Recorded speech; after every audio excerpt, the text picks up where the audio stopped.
COVID-19 response activities, those you may be less familiar with.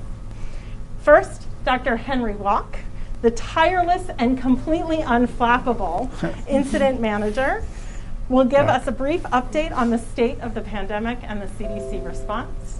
And then Dr. Landris LeBird, the CDC Response Chief Health Equity Officer, will talk about some of our early community-based engagements supporting our response. So with that, thank you, and I will turn it over to Dr. Walk. Great, thank you. Thank you, Dr. Walensky, and wow, what a pleasure. Thank you for coming, and just really welcome to CDC. And before I get started, I have the pleasure really to speak here, but there are responders in this room and thousands of responders on the phone who really have worked tirelessly, worked hard, sacrificed, and their families have sacrificed as well. So I really want to acknowledge that. I want to go over 3 slides with you. This one is looking at cases per 100,000 population, and it's in a pattern of the U.S. So each box, each small box, is a state or a jurisdiction. So Maine is up here, Florida's here, Alaska's on the top left there, California on the top on the lower left, and then Puerto Rico and the Virgin Islands here in the ocean somewhere. So on the x-axis of each box is cases per 100,000, and on the y-axis is cases per 100,000. On the x-axis is time. So we're looking at cases over 30 days. So, and the colors are really indicating the level of transmission. So red and orange, high levels, alarming of transmission. Yellow and blue are more reassuring. So a couple things to point out here. One is there's a lot of red. There's a lot of orange. So still a lot of transmission throughout the country at the moment. But you'll see in the northeast region over time, really high elevation of case rates and sustained over time. If we look at New York City or New York or Rhode Island, we have high case rates that are maintained over time. Versus the southeast, Georgia and South Carolina have high rates, but in the last 2 weeks we see a decline. Oregon over there is in the yellow, and in California the rates are lower and continue to come down. So there's a lot of regional variability across the country. And we're tracking this and reaching out to individual states as we see increases. Also lately, in the past week and a half, Michigan and Minnesota start to have a slight increase in their case rates. And so we're reaching out to those states trying to understand what's happening and see if we can help them more. Let's move to this one, the community transmission levels. So that's by state and territory. This is by county. So on the y-axis, we have over 3,000 counties in the country. So that's count of counties. And then on the x-axis, we have time from January 2020 to March of 2021. And the colors here are similar to the other slide. Red and orange are alarming. Yellow and blue are reassuring. And so you'll see in terms of counties, low transmission. And this community transmission, I should say, also includes cases per 100,000, but also percent positivity. So in each county, of all the tests that are done, what percent of them are positive? 10%, 5%, 2%. So we connect those two together and come up with this transmission level. So the good news is that it's going down over here. Here's where we are now. But you see, if you let your eyes follow the contour of the red, you'll see the 3 peaks of the epidemic in the U.S. Now, we have about 27% of counties in the U.S. are moderate or low, and that continues to increase every week. This is important to us because we connect these community transmission levels to our guidance. So we released today, or updated our K through 12 guidance, and allowing at least 3 feet in the classroom for children. But as community transmission levels increase, we have additional recommendations, more testing of teachers and staff and students, as well as more restrictions around extracurricular activities, because we've seen a lot of outbreaks basically with sports in schools. The last slide I wanted to talk about is this one, and you may have heard a lot about variants. And the virus that causes COVID-19 continues to mutate, and some of these mutations are worrisome. And so we've been following these mutations over time, and some of these mutations may affect our vaccine efficacy or effectiveness, our therapeutics, whether they're effective or not, or drugs, and also our tests, are they useful or not? And so we're tracking, using whole genome sequencing, these variants across the whole country, and we're trying to escalate and expand that capacity now and hope to have a lot more capacity in the future. So just looking, this is nationwide. We're looking at variants nationwide. So this is, we're looking on the y-axis is the variant share. On the x-axis is week. This is time 0 today. So we're looking back 6 weeks, 12 weeks. So this is 3 months ago. So 3 months ago, this variant in teal, let's call it, B1.2 was wild type. So been circulating in the US for a long time.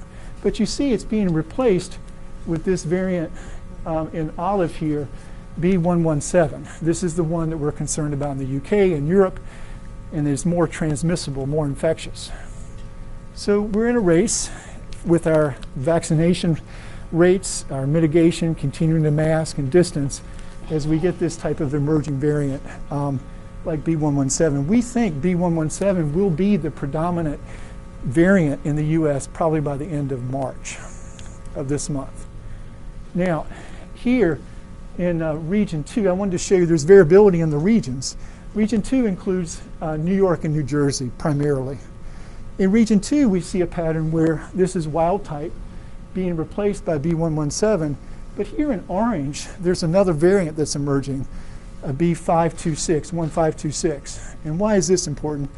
Because, so you see, and it's actually a pretty substantial proportion now, this particular variant is resistant against one of our monoclonals, one of our drugs that we're using for therapeutics to treat. So right now we're discussing within the U.S. government, big U.S. government, People around... listening, make it clear it's the therapeutics, not the vaccine. Correct. Because these guys are picking that up. So Yeah, that's right. So it's a important. drug. It's a drug. It's a drug that's used, you know, early, but Yep. even before you go into a hospital, one of these drugs that kind of prevent hospitalization or might prevent death. Please understand, I wasn't correcting you. I just know from experience that, No, thank you. You- They conflate it. yeah. No, thank you very much. So anyway, this 526 is resistant against one of these monoclonal drugs, and we're going to give recommendations around changing to separate drugs, maybe combination drugs, that will be effective against this particular variant. So I want to end there, and we can talk more if you have questions. Do you have any questions? Okay, thank you. So let me turn it over to Dr. LeBird. Thanks, Henry. And let me add my welcome to you, President Biden and Vice President Harris, for being with us in this historic moment in public health. It is such an honor. This will be in our history forever. So thank you for your presence. We observed early in the pandemic that racial and ethnic minority populations were experiencing a disproportionate burden of COVID-19, not only infection, but also severe illness and death. And so with an initial focus on testing and educating communities about COVID-19 and the mitigation measures, last summer, we funded 3 national organizations to accelerate the dissemination of prevention messages in communities of color. And if you look at the first slide, the organizations were the Asian and Pacific Islander American Health Forum, Proceed Incorporated, which is a national Hispanic and Latino serving organization, and the CDC Foundation, which allowed us to reach historically Black colleges and universities and other academic institutions. These organizations were uniquely situated to connect with other national minority organizations with easy access to local community groups that were trusted and that were long-standing institutions in African American, Hispanic and Latino, and Asian American, Pacific Islander, and Native Hawaiian communities. So by partnering with just 3 national organizations and tapping into their networks, we were able to reach early on in the pandemic racial and ethnic minority communities in 14 states. And you can see that in the second slide. So with leadership from local organizations, including HBCUs, we were able to increase access to testing, help community members understand contact tracing, make available more isolation options, and increase access to health care, particularly through federally qualified community health centers for persons without a regular source of care. These community partners were able to reach persons, if you look at our third slide, they were able to reach persons with underlying medical conditions, essential and frontline workers in addition to healthcare workers, but restaurant and grocery store workers, construction workers, farm workers. And they were able to reach immigrants and migrants, and also to be able to engage early on faith-based organizations. So because of the level of community engagement, there was increased language access by translating materials, and we've translated our prevention messages into dozens of languages at this point. And also by using methods and spokespersons who were known and trusted. And then the national organizations and the academic partners were there to ensure that the information was both medically and scientifically sound. I'm sure you're aware that CDC just announced that we will be awarding $2.25 billion to address COVID-19 health disparities in communities at high risk for infection and severe illness. And the lessons that we've learned through these projects can be applied to both enhance and accelerate on reducing these disparities and achieving health equity in underserved populations. You know, So one of the things that caught my attention, I think we talked about this very early on, within the first 6 weeks of the virus becoming aware to everybody and people starting to get sick and some of them die, and was I got a call from a mayor, a really great guy, real hard-working fellow in Detroit, saying to me, "Mr. President, you don't understand." This was even before I wasn't president then, actually. Called him Mr. Vice President. He said, "You know, I don't think people understand. You know, my community is now about 80% African American, and we're dying and getting sick at a much higher rate than the white community here or any other community." And I brought that up initially before I put together the group that you're leading and helping lead, and no one wanted to hear it. And remember, we had trouble getting your predecessors to track it, but what you're doing really makes a difference. It makes a gigantic difference, as the Vice President knows as well or better than anybody. It really, really makes a difference. So thank you. Thank you.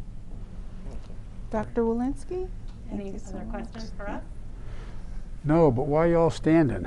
That's the first one. You don't have to stand for us. Why don't you sit down, for real? No chair. Get comfortable. No, they have chairs. They have chairs, but you know, that's the first question. And the second question is, why did only one person clap? I don't know. I mean, that's the second. You know what I mean? The reason I do this is, the doc knows, you're all too serious here. We owe you a gigantic debt of gratitude, and we will for a long, long, long time, because I hope this is the beginning and the end of not paying attention to what's going to come again and again and again and again. We can build all the walls we want, we can have the most powerful armies in the world, but we cannot stop. We cannot stop these viruses, other than be aware where they are and move quickly on them when we find them.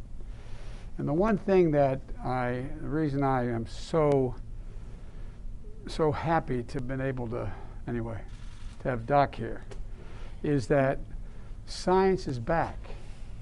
No, all kidding aside, think about it. For the longest time, not just as it relates to CDC, but science was viewed as sort of an appendage to anything else we were talking about. But it's back. And I just want you to have some confidence that it's not only are the Vice President and I and the whole team and the whole COVID team writ large committed, but the American people have moved. The American people have moved. This is a bipartisan effort now. Now, it isn't showing itself in the way senators and congressmen vote, but the public, the public, we were talking about it on a helicopter, on the airplane, the public in a bipartisan way. When I came up with this $1.9 billion for this whole COVID and the economic relief side of it as well, we were told that it could never pass. We'd never get any help. Well, we didn't get any help in the Senate or the House, but you have 55% of the Republicans in America supporting it. You have 90-some% of the Democrats, 80-some. The point is, the public is thankful to you because it's about science. That's what they understand. They understand. And we're not going back to the old days. Even if tomorrow the whole administration changed, I think you've changed things. You've changed them in a way that are going to make everybody healthier in this country. And when we have a crisis, you're prepared to meet it because you speak truth and science to power. And that is the power. So all the folks listening, I guess you said there's hundreds or if not thousands of people listening. Yes. Thank you, thank you, thank you, thank you, thank you. There's an entire generation coming up that is learning from what you've done. I don't just mean learning about how to deal with a virus. Learning about it makes a difference to tell the truth, to follow the science, and just wherever it takes you, and just be honest about it. And that's what you've all done. So we owe you a debt of gratitude of all the lives you've saved. I carry in my pocket, as Doc knows, my schedule. On the back of my schedule, I have listed every single day with the exact number of people who have died from COVID the day before. I mean, for cumulative. We're at 535,217 dead as of last night. It's got to stop, but you're slowing it. It's stopping. Yes. And it really, really matters. You know, that's more people than have died in all of Americans, all of World War I, World War II, the Vietnam War, and 9/11 combined in a year. In a year. And you are the Army. You're the Navy. You're the Marines. You're the Coast Guard. I really mean it. This is a war. And you are the frontline troops. Sounds silly to say it that way. Sounds sort of grand, but think about it. And finally, we got the vaccines, we got the companies together, and then they didn't have the wherewithal to be able to produce all the vaccines. So there's a thing called the Defense Production Act. As president, I'm allowed to enforce it. So I had people saying, stop making that and start making these.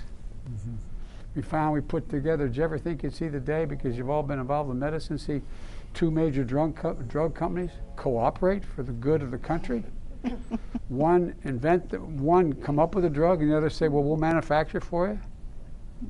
So what you're doing really, really, really matters, not only, and I'll end with this, not only in saving lives, but changing the mindset of the country. Changing the mindset of the country. And it's affecting everything.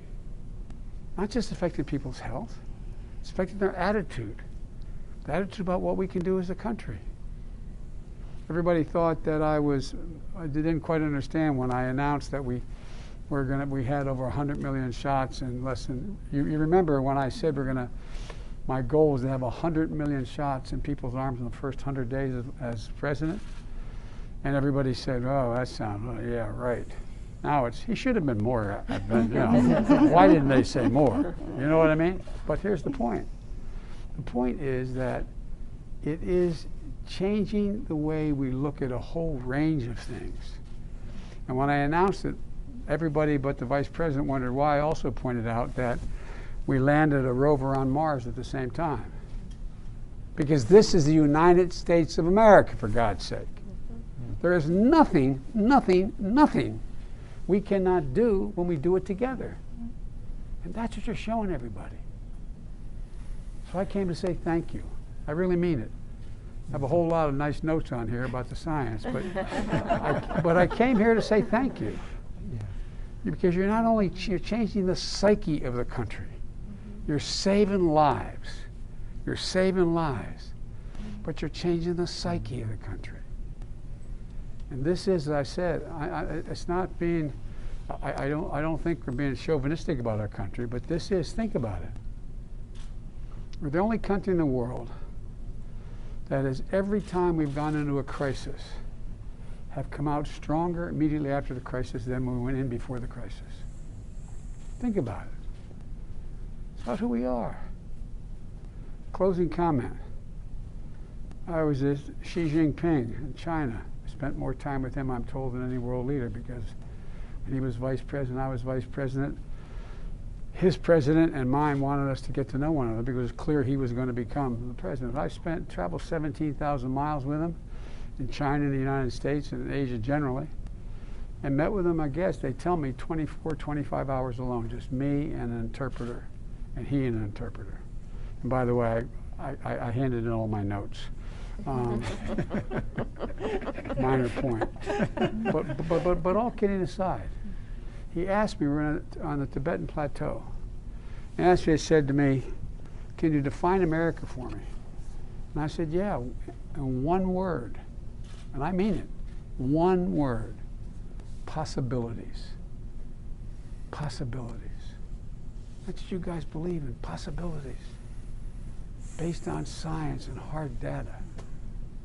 And so I just thank you for not only your intellectual skills, but your heart, your determination. Thank you, thank you, thank you. And I shouldn't have done that because I wanted to yield to my vice president, who's smarter than I am. Well, there's not much to add to that, Mr. President. I was just sorry.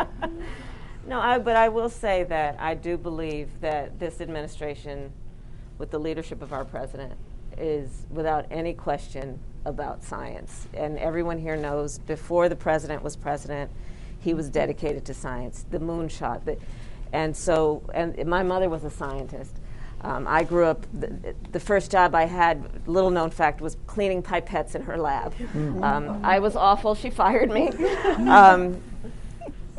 And then there was this moment of global crisis. And the president takes calls with leaders around the world. We talk with people around the world.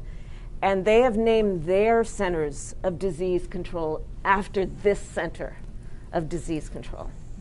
They put the name of their country and they call it the CDC.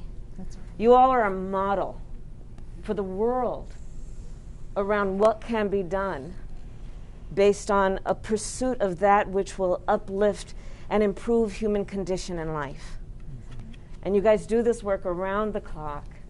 And so we are here to say thank you, because it's not easy. You're making difficult decisions right now, some of the most difficult, but you're making those decisions based on science, based on hard work, and based on a commitment to the public health.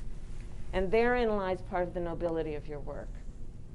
You do this work on behalf of people you will never meet, on behalf of people who will never know your names, because you care about our country and their well-being. So we are here to thank you.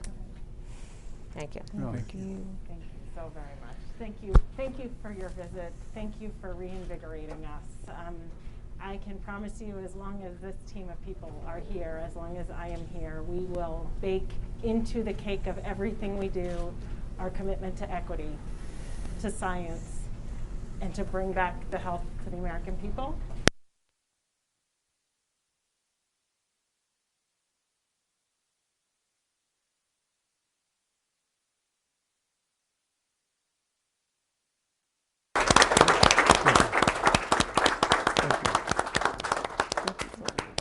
Okay, am I following you? I think so. All right. Thanks, Great. everybody. Thank you again.